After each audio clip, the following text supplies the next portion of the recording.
આવ્યા, બ્રહ્માજી પાસે કહ્યું તમે મહર્ષિ દધીચી પાસે જાઓ, એમના પાસે શરીરની માગણી કરો. દધીચી ઋષિ પાસે આવ્યા, પ્રભુમાં ધ્યાન પર આવી, આત્મા પ્રભુમાં વિલીન કરી પોતાના શરીરનું દાન કર્યું. દધીચીની અસ્થિમાંથી વજ્ર, જો બીજો પણ એક મત છે કે દધીચીના અસ્થિમાંથી 4 દિવ્યાસ્ત્ર નિર્માણ થયા છે. પેલું ગાંડીવ ધનુષ્ય જે અગ્નિને અર્પણ થયું, પછી અર્જુનને પ્રાપ્ત થયું, મહાભારતમાં જેનો ઉપયોગ થયો. બીજું ધનુષ્ય થયું પિનાક, જે શિવજીને અર્પણ થયું, એટલા માટે શિવજી પિનાકી કહેવાય. ત્રીજું ધનુષ્ય થયું સારંગ, જે ભગવાન વિષ્ણુને અર્પણ થયું, વિષ્ણુ ભગવાનને સારંગી કહેવાય છે. અને ચોથું થયું વજ્ર, જે ઇન્દ્રને અર્પણ થયું. એવું પણ એક મત છે. ભગવાને પોતાનું તેજ એમાં પૂર્યું. ઇન્દ્ર વજ્ર લઈ વૃત્રાસુરને મારવા આવ્યો. જો વૃત્રાસુર અસુર છે, આસુરી છે, એનો સહજ ઉદ્ધાર ન થાય, પણ ઇન્દ્રના કઠોર વજ્રમાં વૃત્રાસુરને કોમલ પ્રભુના દર્શન થયા અને પ્રભુના ચરણનો આશ્રય કર્યો છે. પ્રભુના શરણમાં આવ્યો.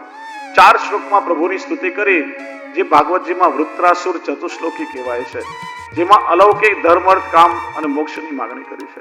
હિરણ્યકશ્યપુ સાથે દ્વંદ્વ યુદ્ધ થયું છે. ભગવાને ઉપાડ્યો, ઉંબરાની વચમાં લઈ ગયા, પોતાના સાતર પર ખોળામાં સુવડાવ્યો, પોતાના તીક્ષ્ણ નખોથી એનું પેટ વિદીર્ણ કરી નાખ્યું, પેટ ચીરી નાખ્યું. ઊંડે સુધી ભગવાને નખ પર આંતરડા બહાર કાઢી લીધા. આ ભક્તનો દ્વેષી છે અને ઊંડે સુધી ભક્તનો દ્વેષ ના રહેવો જોઈએ. બ્રહ્માનું વરદાન પણ સત્ય થયું.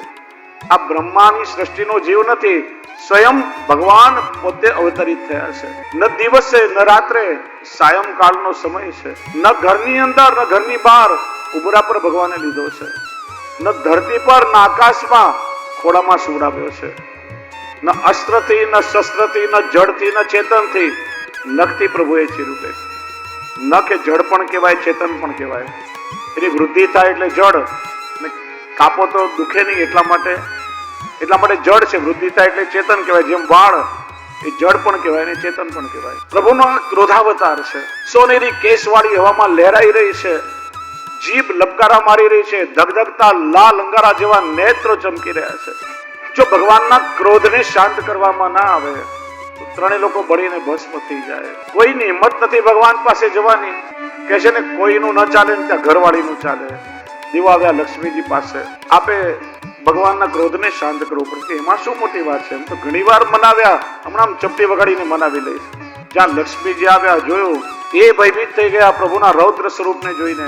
મારા પતિનું આવું સ્વરૂપ મેં ક્યારેય જોયું નથી, મારી હિંમત નથી જવાની. પ્રહલાદજીને પૂછ્યું, બેટા તને પ્રભુથી ભય લાગે છે? અરે પ્રભુ તો પરમ પિતા છે, અને પિતાથી કોને ભય લાગે? પ્રહલાદજી પ્રભુની સ્તુતિ કરી છે. જો નરસિંહ અવતાર ભક્તના વચનને પૂર્ણ કરવા માટે છે. આ નરસિંહ અવતાર કોઈ સાધનાનું ફળ નથી, આ વિશ્વાસ અને અનન્ય શ્રદ્ધાનું ફળ છે. બેટા માગ, શું જોઈએ છે? પ્રહલાદજી સ્તુતિ કરી, ભગવાન પ્રસન્ન થયા, ક્રોધ શાંત થઈ ગયો છે. પ્રભુ મને માગવાનું પ્રલોભન ના આપો. મારો ને તમારો સંબંધ પેલા માલિક નોકર જેવો સ્વાર્થનો નથી. હું આપનો દાસ છું, અને આપના દર્શન મળી જાય પછી કઈ માગવાની વૃત્તિ મનમાં હોય.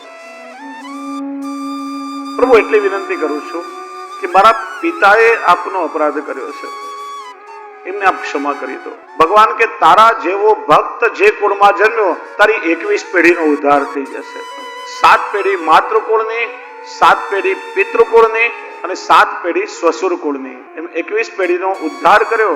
અને ભગવાને વચન આપ્યું કે તારા કુળમાં હું કોઈને મારીશ નહીં. અને ખોળામાં બેસાડી પ્રભુ જીભથી ચાટવા લાગ્યા, વાત્સલ્ય કરવા લાગ્યા. પ્રભુએ અધર સુધાનું દાન કર્યું. આ ભગવાનનું પુષ્ટિ કાર્ય થયું છે. અધરામૃત, અધરામૃત આ ધરતી પર ક્યાંય પ્રાપ્ત ન થયું અમૃત. ધરતુમ અશક્યમ ઇતિ અધરામૃતમ, જે દેવોને પણ દુર્લભ, એ અધર સુધાનું દાન પ્રહલાદજીને થયું છે. આ પ્રભુનું પુષ્ટિ કાર્ય છે. પુષ્ટિ માર્ગમાં વૈશાખ સુદ 14 દિવસે નરસિંહ 14 આપણે ત્યાં વ્રત રાખી અને ઠાકોરજીને પંચામૃત સ્નાન થાય છે. બોલીએ નરહરિ ભગવાન. 7મા સ્કંદને વંદન કરીએ. 8મો સ્કંદ મન્વંતર લીલા. પ્રભુનો દક્ષિણ સ્તન 24 અધ્યાય 4 પ્રકરણ. હરિસ્મરણ, દાનદાતા, સ્વવચન, પરિપાલન અને પ્રપત્તિ પ્રકરણ. પેલા ગજેન્દ્ર મોક્ષની કથા કહી. આસીદ ગિરિવરમ રાજન ત્રિકૂટ ઇતિ વિશ્રુત. ત્રિકૂટ પર્વતનું સ્થાન છે. 3 શિખરો છે, સોનાનું, રજતનું અને લોખંડનું. અર્થાત સત્વગુણ, રજોગુણ ને તમોગુણ એમાં છે. તળેટીમાં સુંદર મજાનો એક સરોવર છે. એમાં ગજરાજ પોતાના પરિવાર સાથે નિવાસ કરે, નિત્ય સરોવરમાં સ્નાન કરે, જલ ક્રીડા કરે. એના પૂર્વજન્મની કથા છે કે આ ગજેન્દ્ર પૂર્વજન્મમાં દક્ષિણ ભારતમાં ઇન્દ્રધુમ્ન નામનો રાજા થયો. એકવાર દરબાર ભરીને બેઠા હતા. એમના ગુરુ અગસ્ત્ય ઋષિ પધાર્યા. ગુરુ પધાર્યા તો ઊભા થઈને સન્માન ન કર્યું. ત્યારે અગસ્ત્ય ઋષિએ શાપ આપ્યો કે ગુરુ પધારવા છતાં તમે હાથીની જેમ બેસીને ઊભા ન થયા તો આવતા જન્મમાં હાથી થશો. એટલા માટે હાથીની યોની મળી. આ ગજેન્દ્ર મોક્ષની કથા આપણા બધાની કથા છે. ગજેન્દ્ર રૂપી જીવ અને આ સરોવર એ સંસારનું સરોવર. સંસારમાં આવે છે, વિચારે કે બધા જ સુખ સગવડના સાધનો સંસારમાં મળશે, બધી જ મોજ મજા કરી લઉં, પણ એનો કાળ પણ આ સંસારમાં ક્યાંક સંતાઈને બેઠો છે. હંમેશની જેમ પોતાના પરિવાર સાથે જલ ક્રીડા કરી બહાર નીકળી રહ્યો હતો ત્યાં કાળરૂપી મગરમચ્છનો પગ પકડી લીધો. એને પણ શાપ મળ્યો છે કે પ્રભુના ભક્તથી તમારો ઉદ્ધાર થશે, એટલે મગરની યોનિમાં પડ્યો. હાથી વિચારે હમણાં મારા પગના તળિયે મગરમચ્છને કચરી નાખું. ગજગ્રાહનો યુદ્ધ થયું છે. જુઓ, જ્યાં સુધી હાથીને પોતાના શરીરના બળનું અભિમાન છે ને, ભગવાન પ્રગટ નથી થયા. ધીરે ધીરે બળ ક્ષીણ થવા લાગ્યું. પાણીમાં મગરની તાકાત વધી જાય. આસપાસ એનો પરિવાર ઉભો છે, હાથણીઓ બચાવો પોકારી રહે છે, કોઈને બહાર કાઢો, કોઈ મને મદદ કરો, આ કાળે મને પકડ્યો છે. બધા ઉભા રહીને તમાશો જોઈએ, કોઈ મદદ કરવા ના આવે. જ્યાં સુધી લૌકિક આશ્રયનો ભરોસો છે, લૌકિક વ્યવહારનો આશ્રય કર્યો, ત્યાં સુધી ભગવાનની કૃપા ન થઈ. વિચાર્યું કે આ લૌકિકમાં કઈ હવે મને કામ નહીં લાગે, નિસ્સાધન થયો અને પ્રભુની આર્ત સ્તુતિ કરી. જ્યાં પ્રભુને પોકાર્યા, હરિ શબ્દ પૂરો બોલે, પેલા તો ગરુડ પર બિરાજીને ભગવાન પધાર્યા અને સુદર્શન ચક્રથી મગરનો ઉદ્ધાર કર્યો. પ્રશ્ન થાય, ભગવાનને પોકાર્યા કોણે? હાથીએ. અને ઉદ્ધાર કોનો થયો? મગરનો. કાલે પણ કહ્યું હતું કે સુદર્શન ચક્રથી ભગવાન મારે અને મોક્ષ મળે, પછી પરિજન્મ ના લેવો પડે. એનું કારણ આ મગરે જયારે હાથીનો પગ પકડ્યો, હાથી પ્રભુને પોકારવા લાગ્યો. મગરે વિચાર્યું કે જાણે અજાણે પ્રભુના કોઈ ભક્તનું ચરણ મારા મુખમાં આવી ગયું છે અને જે રીતે ભગવાનને પોકારી રહ્યો છે, ચોક્કસ ભગવાન પધારશે. હવે મારે ભક્તના ચરણ છોડવા નથી. ભગવાન પધાર્યા છે દાસની વિનંતીથી અને દાસનો ઉદ્ધાર ભગવાને પહેલા કર્યો છે. એટલા માટે સુરદાસજી કહેશે એક પદમાં, જબ લગ ગજબલ અપનો બરત્યો, નેક સર્યો નહીં કામ, निर्बल है बलराम पुकारे, आए आधे नाम, सुनेरी मैंने निर्बल के बलराम. ત્યારે કયા સમયે કઈ વસ્તુની આવશ્યકતા પડશે આપણને ખબર નથી, ભગવાનને ખબર. આપણને બે ડગલા દેખાતું નથી, ઠોકર લાગે ને પડી જઈએ છે. ભગવાનને આપણા અનંત જન્મારાઓની ખબર છે. પ્રભુ પર છોડી દો, સમય પર એની ચોક્કસ કૃપા થશે. દુશાસનને નિર્વસ્ત્ર કરવાનો આદેશ આપ્યો. કહેવાયેલી વાત નથી, વસ્ત્ર ખેંચવા શરૂ કર્યા. અને એ સભા સામાન્ય સભા નથી. પિતામાં ભીષ્મ, કુલગુરુ કૃપાચાર્ય, દ્રોણાચાર્ય, અશ્વત્થામા, વિદુરજી, ધૃતરાષ્ટ્ર, કૌરવ, પાંડવ મહાસભા છે. ખોડો પાથરીને દ્રૌપદી આજીજી કરી રહી છે. હસ્તિનાપુરની કુલવધુની લાજ લૂંટાઈ રહી છે. કોઈ બચાવો, કોઈ રક્ષા કરો. બધા મુખ પ્રેક્ષક બનીને, નતમસ્તક બનીને બેસી રહ્યા, કોઈ બચાવવા ના આવે. જ્યાં સુધી લૌકિક વ્યવહારનો ભરોસો હતો, ભગવાનની કૃપા નથી થઈ. આમાંથી કોઈ મને બચાવશે. મહાપ્રભુજી કહે છે, આપણે બધા અલ્પજ્ઞાની છીએ, અલ્પજ્ઞ છીએ, ભગવાન સર્વજ્ઞ છે. જીવ નિરાધાર છે, ભગવાન સર્વાધાર છે. આશ્રય કરો, પ્રભુનો કરો. જીવ અલ્પ સમર્થ છે, ભગવાન સર્વ સમર્થ છે, સર્વેશ્વર છે, સર્વાત્મા છે. સર્વસમર્થ પ્રભુનો આશ્રય કરો. જ્યારે જ્યારે લૌકિકમાં કોઈનો આશ્રય કરશો, નિરાશા અને નિષ્ફળતા મળશે. પ્રભુનો આશ્રય જે કરે એને ક્યારેય જીવનમાં નિરાશ ન થવું પડે. સમય પર કૃપા થાય. કૃપા કરવી એ પ્રભુનો ધર્મ છે અને કૃપાની પ્રતીક્ષા કરવી એ દાસનું કર્તવ્ય છે. એ ધૈર્ય આપણામાં હોવું જોઈએ. આપણે વિચારીને આજે ને આજે કૃપા ન થઈ જાય, પ્રભુની ઈચ્છાથી થાય. પ્રતીક્ષા કરવી જોઈએ. નિસ્સાધન થઈ જ્યાં લૌકિક આશ્રય છૂટ્યો, પ્રભુની આર્ત સ્તુતિ કરી, ક્ષણ માત્રમાં ભગવાન દ્વારકાથી હસ્તિનાપુર પ્રગટ થયા. સુરદાસજી કહે છે, દ્રુપદ સુતા નિર્બલ ભઈ તાદીન તજિયાઈ નિજતા. હું આ કરી શકું, મારું આ સામર્થ્ય, મેં આટલું તપ કર્યું છે, અરે મારા બાવડાઓમાં તાકાત છે, કઈ ન થાય, હું રૂપિયાથી ખરીદી લઈશ બધું. સુર કિશોર કૃપા તે સબ બલ હારે કો હરિનામ. પ્રભુની કૃપા ન હોય ને કોઈ બળ કામ લાગતા નથી. સૌથી મોટું બળ હોય તે પ્રભુની કૃપાનું બળ છે. અને પછી એ ગજરાજે એ સરોવરમાંથી એક કમળ તોડી સુમન પ્રભુને સમર્પિત કર્યું છે.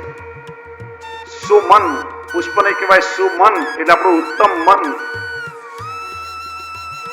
મન પ્રભુને અર્પણ કર્યું. શ્રી મહાપ્રભુજી કહે છે આ જગતમાં આશ્રય કેવલ એકમાત્ર પ્રભુનો, કૃષ્ણ એવ ગતિર્મમ. બાકી બધા જ આશ્રય અલ્પ આશ્રય છે. ઘણી વાર વિચારે કે ફલાણો માણસ મારું કામ કરી આપશે, પેલો મને મદદ કરશે, પણ બધા આપણા જેવા જીવો છે, બધા જ અલ્પ સમર્થ છે. હું ઘણી વાર કોઈ એક માણસે BA પાસ કર્યું, BA નું સર્ટિફિકેટ લઈ ડિગ્રીનું અને નોકરી શોધવા માટે નીકળ્યો. મહિનાઓ થયા પેલા નોકરી ના મળે. એકવાર એના ગામમાં એક સર્કસ લાગ્યું. પેલો ડિગ્રીની ફાઇલ લઈ નોકરી શોધવા નીકળ્યો ને સર્કસમાં આગળથી પસાર થયો. દરવાજા પર એક બોર્ડ લટકતું હતું, લખ્યું હતું વેકેન્સી, નોકરી ખાલી છે. પેલો સર્કસના મેનેજરને મળવા ગયો. ભાઈ બહાર મેં વાંચ્યું વેકેન્સી એ નોકરી ખાલી છે, હું BA ભણેલું, આ ડિગ્રીની ફાઇલો. પેલો તારી ડિગ્રી મારે જોઈ નથી, કામ તો છે, નોકરી મળી પણ કામ વિચિત્ર છે થોડું. શું? થોડા સમયથી સર્કસનું રીચ ક્યાંક ભાગી ગયું છે. તારે કામ કરવાનું, સાંજે ખેલ શરૂ થાય, રીચની ખાલ પહેરી અને અહીંયા સર્કસમાં આવવાનું અને રિંગ માસ્ટર નચાવે એમ નાચીને લોકોનું મનોરંજન કરવાનું. દરરોજના તને 200 રૂપિયા મળશે. પેલો કે કામ તો બહુ વિચિત્ર છે પણ હમણાં સાવ બેકાર છું, ને દરરોજના 200 રૂપિયા મળે તો વાંધો શું, પેલો નોકરી રહી ગયો. સાંજે ખેલ શરૂ થયો, મ્યુઝિક વાગવા લાગ્યું. પેલો BA થયેલો માણસ રીછની ખાલ પહેરી સર્કસની રિંગમાં આવ્યો. આપણે બંને સરખા છીએ, ડર નહીં. એમાં જગતમાં જેટલા લોકો છે બધા આપણા જેવા અલ્પસમર છે. લૌકિકનો આશ્રય કરશો ત્યારે જીવનમાં નિરાશા મળશે. આશ્રય કરો તો સર્વ સમર્થ પ્રભુનો આશ્રય કરો.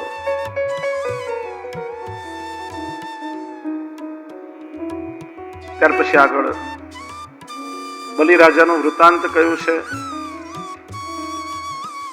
સમુદ્ર મંથનની કથા કઈ છે. ઇન્દ્ર હાથી પર બેસીને જતા હતા. રસ્તામાં દુર્વાસા ઋષિ મળ્યા. દેવોનો રાજા જાણી પ્રભુની પ્રસાદી માળા ગળામાં હતી એ કાઢીને ઇન્દ્રને પહેરાવી. ઇન્દ્ર એ અહંકારનું પ્રતીક છે. વારે ઘડીએ અહંકાર કરવાથી ઇન્દ્રનું નુકસાન થયું છે.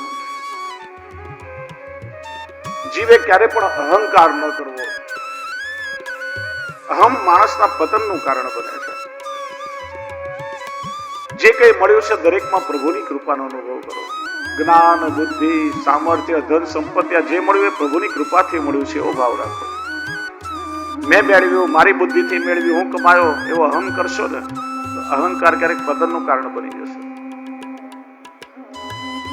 ઇન્દ્ર દેવોનો રાજા છે.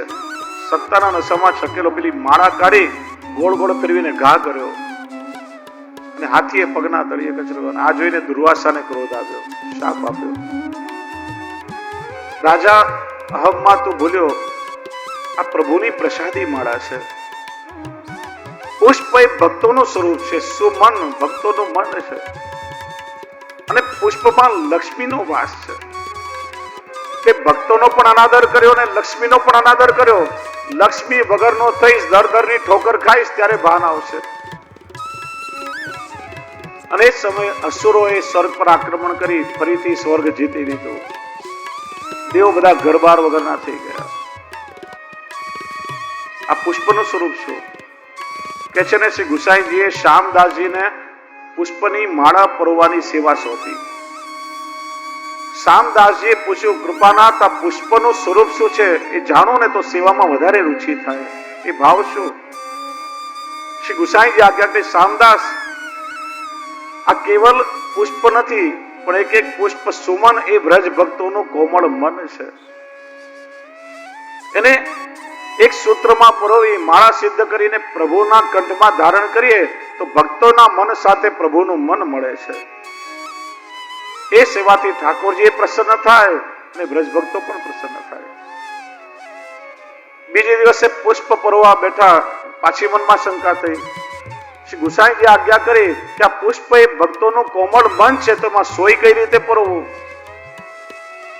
ફરી શ્રી ગુસાઈજીને પૂછ્યું તો આજ્ઞા કરી કે શામદાસ, પુષ્ટિ માર્ગમાં એક એક લીલા સામગ્રી અલૌકિક વ્રજ ભક્તોના ભાવથી છે. આ સોય નથી, સૂચિકા છે, દૂતી છે.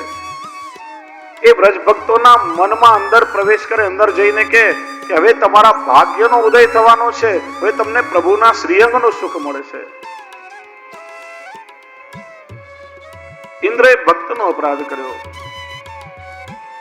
લક્ષ્મી વગરનો થયો. આવ્યા ભગવાન પાસે. ભગવાન કહે એક જ ઉપાય છે, તમે અસુરોની સાથે મળી સમુદ્ર મંથન કરો, એમાંથી અમૃત નીકળે, અમૃતનું પાન કરી અમર થાઓ, તો જ તમે અસુરોને યુદ્ધમાં હરાવી શકશો. હવે બીજો કોઈ ઉપાય નથી. કે અસુરો તો અમારા શત્રુ છે, અને એની સાથે મેં સંધિ કઈ રીતે કરીએ? એની વળી માનસિક ભગવાને રાજનીતિ શીખડાવી. પેલી વાત કે જેનો સમય સારો ચાલતો હોય એની સાથે ક્યારે શત્રુતા ન કરો. બીજું, સમાજમાં કોઈ મોટું કામ કરવું હોય તો શત્રુ સાથે પણ સંપ કરવો પડે. તમે અમૃતની લાલચ આપો, થોડા વખાણ કરો, ફૂલાઈ જશે, રાજી થઈ જશે. લાલચથી લલચાય, વખાણથી ફૂલાય, આસુરી વૃત્તિ છે. દેવોએ વખાણ કર્યા, અસુરો માની ગયા. મંદરાચલ પર્વતને વલોણું બનાવ્યું, વાસુકી નાગને નેત્રું બનાવ્યું,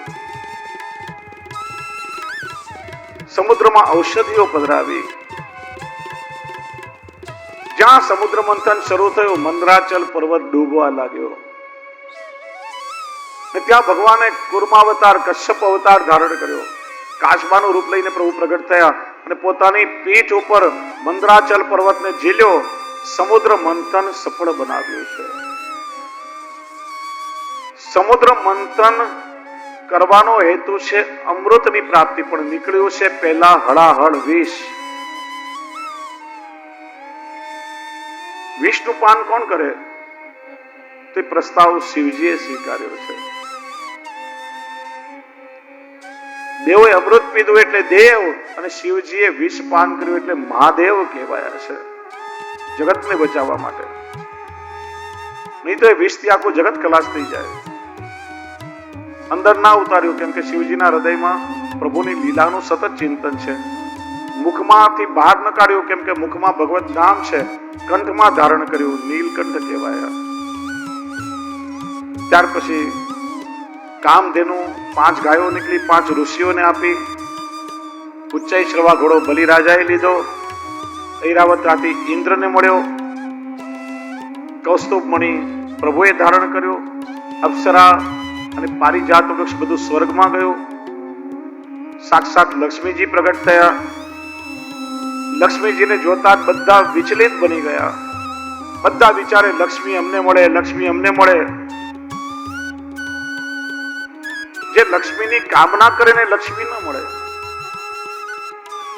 પણ લક્ષ્મીના નાથની સેવા કરે ને એની પાછળ લક્ષ્મી દોડતી આવે. લક્ષ્મીજીએ સ્વયં પતિની શોધ કરવા માંડી. દેવો ઉભા હતા, પણ દેવોની અંદર ભોગ વિલાસની વૃત્તિ હતી, અને જ્યાં ભોગ વિલાસની વૃત્તિ હોય ત્યાં લક્ષ્મી ક્યારે આવતી નથી. આગળ ગયા, ઋષિઓ મળ્યા. લક્ષ્મીએ કહ્યું, તમે તપસ્વી છો, ઋષિ છો, પણ તમારી અંદર ક્રોધ બહુ છે. વાત વાતમાં તમે શાપ આપો છો, ને ક્રોધ હોય ત્યાં ક્યારે પણ હું નથી જતી. લક્ષ્મી આગળ વધ્યા, પરશુરામ મળ્યા. લક્ષ્મી કે તમે જીતેન્દ્રિય છો, પણ સ્વભાવથી નિષ્ઠુર છો, અને નિષ્ઠુરને હું ક્યારેય ન ભરું. રસ્તામાં માર્કંડેય ઋષિ મળ્યા, નીચે દ્રષ્ટિ છે, એમને લક્ષ્મીની આવશ્યકતા નથી. અનેક લોકો મળ્યા, પણ લક્ષ્મી કોઈને ન ભર્યા ને છેવટે ભગવાન નારાયણના દર્શન થતા નારાયણના કંઠમાં લક્ષ્મીજીએ વરમાળા પહેરાવી ને પછી લક્ષ્મી નારાયણ થયા છે. અને છેલ્લે ભગવાન ધન્વંતરી હાથમાં અમૃતનો કળશ લઈને પ્રગટ થયા છે. એ દિવસ એટલે ધનતેરસ. જો અમૃત ઔષધિ છે, વાસ્તવમાં ધનતેરસના દિવસે ઔષધિનું પૂજન થાય. આપણે લોકો તો ધન એટલે બસ કેવલ સંપત્તિને માનીએ છીએ. અંગ્રેજીમાં કહેવત છે ને, હેલ્થ ઇઝ વેલ્થ. પહેલું સુખ તે જાતે ન રહે. માણસનું આરોગ્ય છે ને એ સૌથી પહેલું ધન છે. શરીર સ્વસ્થ અને તંદુરસ્ત હોય તો ધન પણ કમાઈ શકીએ, અને આ શરીર સેવાનું સાધન છે. શરીર તંદુરસ્ત હોય તો પ્રભુની સેવા પણ સારી રીતે થઈ શકે. ધનતેરસના દિવસે ઔષધિઓનું પૂજન થાય છે. ભગવાન ધન્વંતરીનો ઉત્સવ મનાવાય છે. મહાપ્રભુજી કહે છે ધન્વંતરી અવતાર ને મોહિની અવતાર બંને એક જ છે, જુદા નથી. 24માં જ્યાં ધન્વંતરી પ્રગટ થયા, અસુરોએ અમૃતનો કળશ ઝૂંટવી લીધો. એ જપતા જપતીમાં જે અમૃતના બુંદો પડ્યા, જે યોગમાં પડ્યા, એ યોગમાં એ અમૃતની પ્રાપ્તિ કરવા માટે આપણે ત્યાં 4 જગ્યા પર કુંભ મેળાનું આયોજન થાય છે. આ તો ગડબડ થઈ ગઈ. અસુરો જો અમૃત પીને અમર બની જાય તો કેવલ અધર્મ પોષાય. ત્યારે ભગવાને મોહિની રૂપ ધારણ કર્યું. અસુરો મોહિત થઈ ગયા. જો અમૃતના માટે દેવોને તમે બધાએ પરિશ્રમ કર્યો છે, દેવોને પણ થોડું તો મળવું જોઈએ. એક કામ કરો, તમે હરોળમાં બેસી જાઓ, ઉપરનો પાતળો પાણીવાળો ભાગ દેવોને પીવડાવો, અને પછી નીચેનું જાડું ઘર તત્વ તમને આપીશ. અને અસુરો માની ગયા, એવા મોહિત થઈ ગયા, અને ભગવાન યુક્તિ કરી અને દેવોને અમૃતપાન કરવા લાગ્યા. રાહુ નામનો અસુર દેવોનું છદ્મ રૂપ લઈ દેવની વચ્ચે બેસી ગયો અને એને અમૃત પી લીધું. ત્યારે સૂર્યને ચંદ્ર ઈશારો કરે, ભગવાન દેવ નથી, અસુર છે.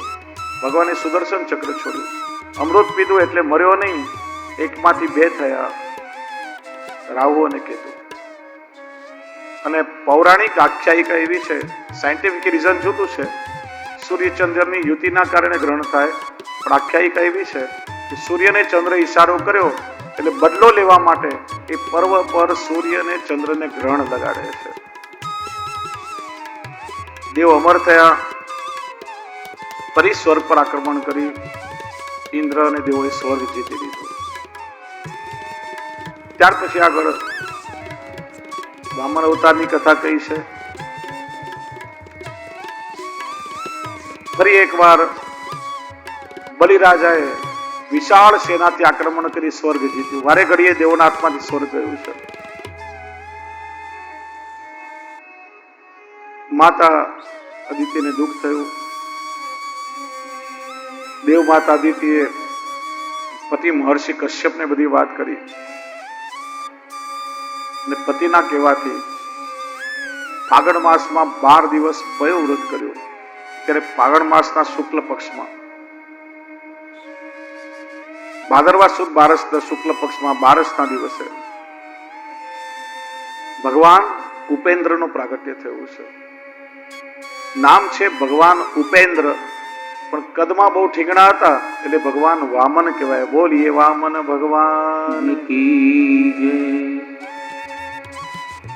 બ્રહ્માજીએ જાત કર્માદી સંસ્કાર કર્યા, વામનજીને યજ્ઞોપવિત આપ્યો, સૂર્યએ ગાયત્રી મંત્ર આપ્યો, બૃહસ્પતિએ જનોઈ આપી, કશ્યપે કંદોરો આપ્યો, ભૂમિએ મૃગચર્મ આપ્યો, સપ્તર્ષિએ દર્ભ આપ્યો, માતાએ કૌપિન, આકાશે છત્ર, બ્રહ્માએ કમંડલ આપ્યો, સરસ્વતીએ માળા આપી, કુબેરે ભિક્ષા પાત્ર આપ્યો, ભગવતી ઉમાએ ભિક્ષા આપી. બધા દેવોએ વામનજીનું સન્માન કર્યું. અહીં ભૃગુ કચ્છ, જેને આપણે આજે ભરૂચ કહીએ છીએ, નર્મદાના કિનારે બલિરાજાએ અશ્વમેધ યજ્ઞ કર્યો હતો. ભગવાન વામન સ્વરૂપે પધાર્યા અને આ બટુકનું તેજ જોઈ બધા અંજાઈ ગયા. બલિરાજા કહેવા લાગ્યા કે ઋષિઓની તપશ્ચર્યા આજે લાગે છે સાક્ષાત મૂર્તિમંત સ્વરૂપે મારા યજ્ઞમાં પધારી છે. પ્રસન્ન થયો માગો તે આપું. વામનજી કે રાજા, મને મારા પગલાના માપની કેવળ 3 ડગલા ભૂમિ જોઈએ છે. બલિ રાજા કે 3 નગર માગ્યા હોય, 3 શહેર માગ્યા હોય, 3 ડગલા ભૂમિમાં તમારું શું વળશે? કે બસ મને તો એટલામાં જ સંતોષ છે. કે લાગો મોટા વિદ્વાન છો પણ છો તો નાના બાળક. જ્યાં સંકલ્પ કરવા ગયા, ગુરુ શુક્રાચાર્ય સમજાવ્યા કે રાજા, આ સામાન્ય બટુક નથી, આ સ્વયં વિષ્ણુનો અવતાર છે. હમણાં આકાશ જેવડી કાયા ધારણ કરશે, તારું સર્વસ્વ માગી લેશે. સંકલ્પ ના કર. પણ કે હું પ્રહલાદનો પૌત્ર છું ને મેં વચન આપ્યું છે, મારું વચન કઈ રીતે તોડું? શુક્રાચાર્ય વિચાર્યું, પેલા જારીમાંથી જલ નીકળશે તો સંકલ્પ થશે ને. સૂક્ષ્મ રૂપ થઈને નાળવામાં પેસી ગયા અને ભગવાને પેલું દર્ભ લઈને નાળવામાં ખોસ્યું તો શુક્રાચાર્યની એક આંખ ફૂટી ગઈ, એક આંખ થઈ ગઈ. કે જે શુક્રાચાર્યની 2 દ્રષ્ટિ હતી. આ બધું બલિરાજાનું છે ને ભગવાન લઈ લેશે. ભગવાને એક દ્રષ્ટિ કરી નાખી, આ જગતમાં જે કઈ છે એ મારું આપેલું છે ને મારું આપેલું જ તું મને અર્પણ કરી રહ્યો છે.